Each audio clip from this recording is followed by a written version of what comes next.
Hi, my name is Daryl, and I play basketball. Hi, my name's Ditya, and I'm fat. Sorry, I lift weights. Oh, thanks, kings, bro. Hi, my name is Nara, and I'm a Z plus rank investor. And together, we are Team Verdant! And today, we'll be presenting our portfolio evaluation report. Now, our presentation will be divided into three parts. The evaluation of our portfolio, second is the stock we decide to maintain, and lastly is the stocks we choose to change.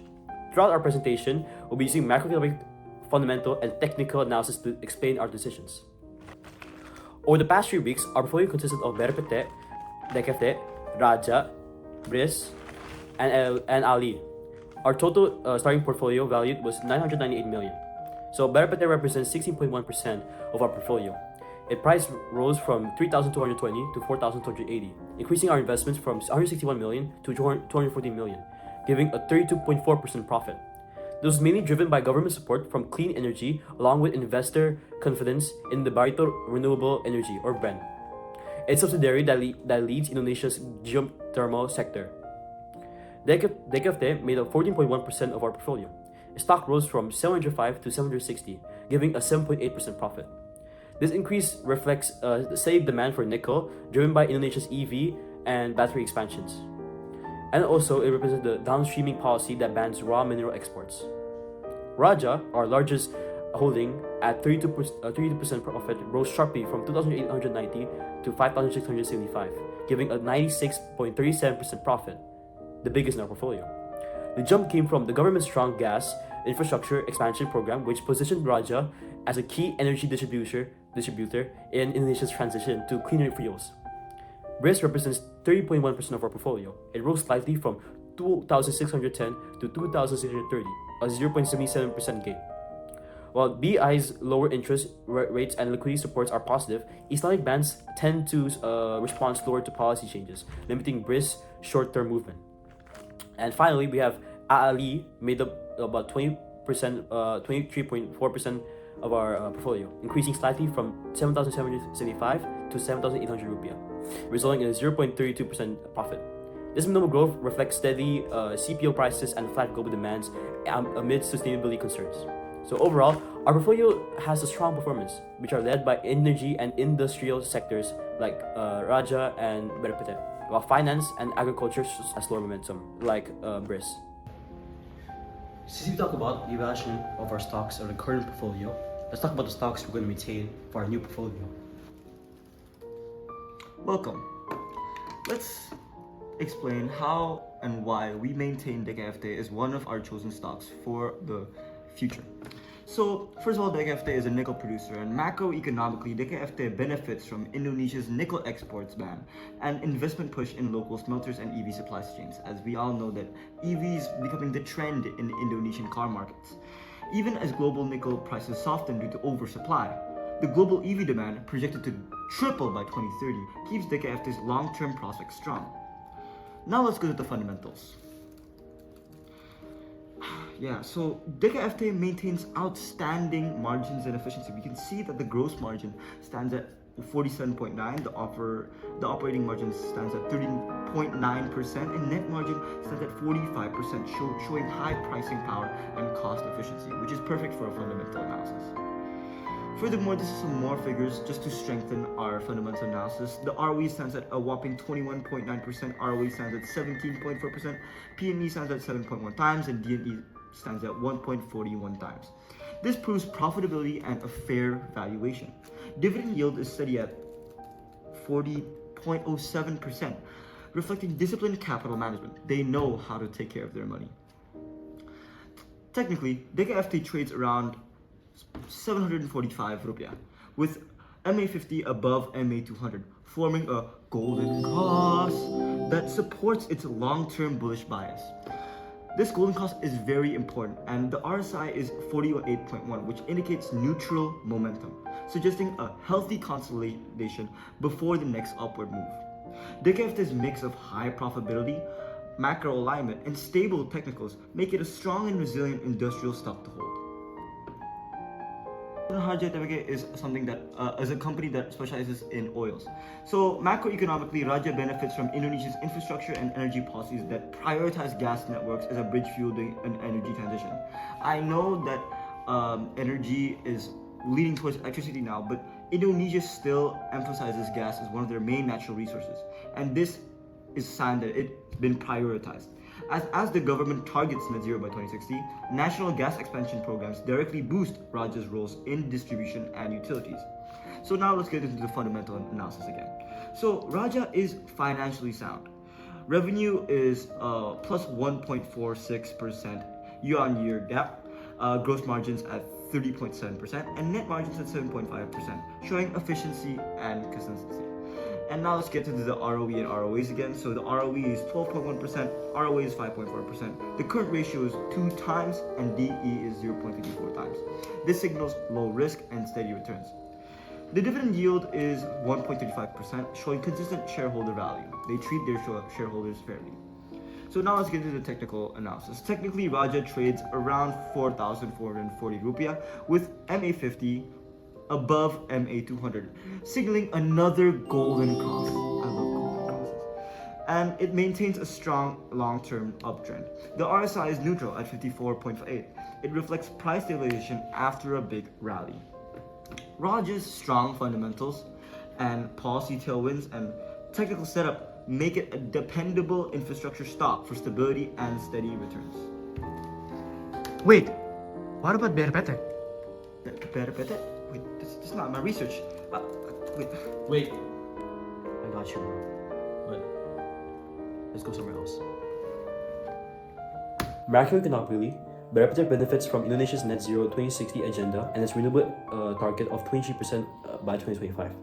The government's fiscal incentives for clean power and industrial expansion directly supports Verdant business, from petrochemicals through Chandra Asri or Tepia to geothermal through Brent. Stable oil prices around $70 per barrel also helps maintain input costs and keeping margins manageable. Fundamentally, Verdant's growth has been remarkable. Revenue is 263% year after year, or 70.1 trillion. Net profit is 1,983% or 9 trillion. ROE is 24.9%, ROA is 3.7%, showing strong capital use. It has a current ratio of 2.94 times, meaning healthy liquidity, and DE ratio of 2.03 times, indicating a balanced leverage. So technically, Verdant is trading around 3,700, showing the consolidation after a previous rally. Their moving average of 50 is 3,785, so it's above the moving average 200 of 3,635, forming a golden cross, confirming a long-term bullish structure. The RSI suggests a neutral to oversold zone, indicating the potential for recovery.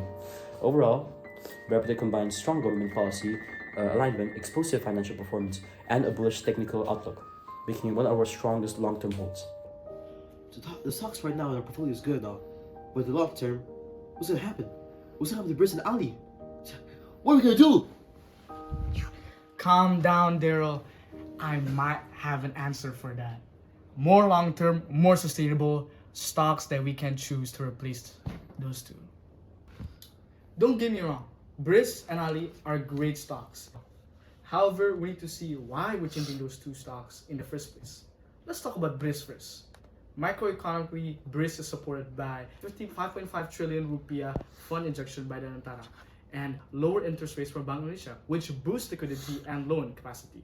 However, Islamic banks often respond slower because they rely on profit-sharing mechanisms, so real growth will take longer to appear. Fundamentally, Briss has a net profit rising by 31%, from 7.5 trillion with solid profitability and an ROE of 15.4%, ROA of 1.8%, and a net profit margin of 25.1%. Yet market response remains weak. Technically, Briss shows a death cross with neutral MACD and RSI, signaling limited short-term movement. Next, Ali. Macroeconomically, Ali faces pressure from falling palm oil demand and the global shift to sustainable energy. Since 2022, CPO prices dropped 33%, while production costs rose 10 to 15% from current volatility and inflation. Fundamentally, margins and returns remain modest, with a GPM of 70.7%, NPM of 5.7%, and ROE of 5.9%, despite low leverage with a debt to equity of 0.14. Technically, Ali formed a golden cross, but momentum and RSI suggest only mild bullish recovery. So if we change Ali and Briss, what stocks are we gonna use? What stocks are we gonna use? Well, I have two potential stocks in mind. These are...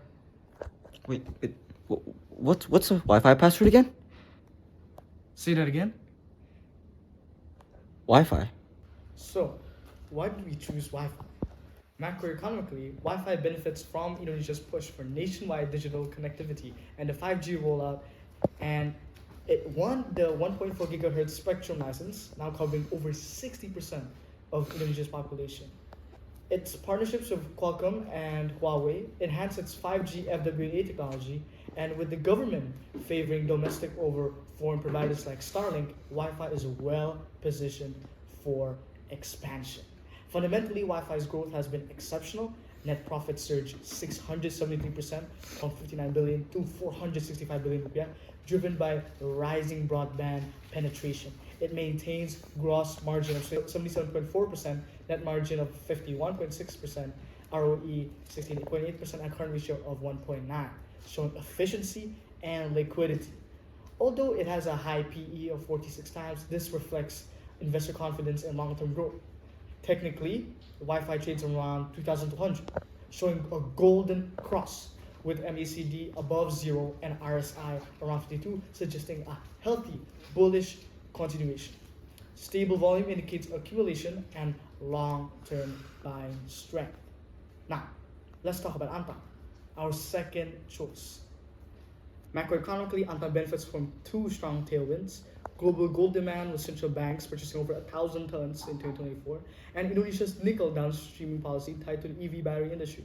But let's talk about risk also, that gold has been going up lately, and we don't know when it's going to go down. Maybe there's going to be a crash, but we don't know. That's the risk or gamble that we're taking. Anyways, but fundamentally, Antam's net profit rose to 105% from 3.08 trillion to 9.39 trillion, with an ROE of 20.9%, ROA of 14%, and a debt to equity only 0.01%, which is very stable. Its dual exposure to gold and nickel gives it both defensive and growth characteristics. Technically, Antam trades near 3,130, showing a golden cross confirmation and long-term bullish potential. The RSI, around 43, suggests the stock is slightly oversold, meaning that rebound potential is high. So both Wi-Fi and Antam strengthen our portfolio's diversification, combining high growth in digital exposure and strategic resource security in line with Indonesia's long-term economic direction. So, after knowing the stocks that we're maintaining and the stocks that we're changing, we need to talk about the budget allocation. So let's now cover budget allocation. So after adjusting our holdings, our final portfolio allocation is as follows. Wi-Fi at 30%, reflecting Indonesia's growing digital economy and internet infrastructure, plus all the fundamental and macroeconomic outlook that we did for Wi-Fi. The KFT is a whopping 25%, focusing on nickel and EV battery production. Even though it is a very small stock, it is very safe, and we think it's going to grow exponentially over the years. Antam's at 17.5%, balancing exposure between gold and nickel. BRPT is 17.5%, anchoring renewables and petrochemicals, while Raja is 10%, maintaining stable returns from gas and energy infrastructure. We put it at 10% because we think it's going to be a very risky stock, but we want to take that chance. This allocation shifts our portfolio towards future-oriented sectors while preserving stability through energy and industrial assets. It gives us diversification across digital, renewable, resource-based growth drivers, ensuring long-term resilience. So, in conclusion, our portfolio has evolved from a short-term simulation to a long-term growth-driven strategy. We maintain Repete, DKFT, and Raja for their consistent fundamentals, policy alignment, and long-term uptrend. We replace Aldi and Briss with Wi-Fi and Antam to capture growth in the digital transform and the strategic minerals. Yep. With our new allocation, our portfolio is now diversified, future-oriented, and built for sustainable long-term performance. Thank you, and this is Team Verdant. Team Verdant! Woo!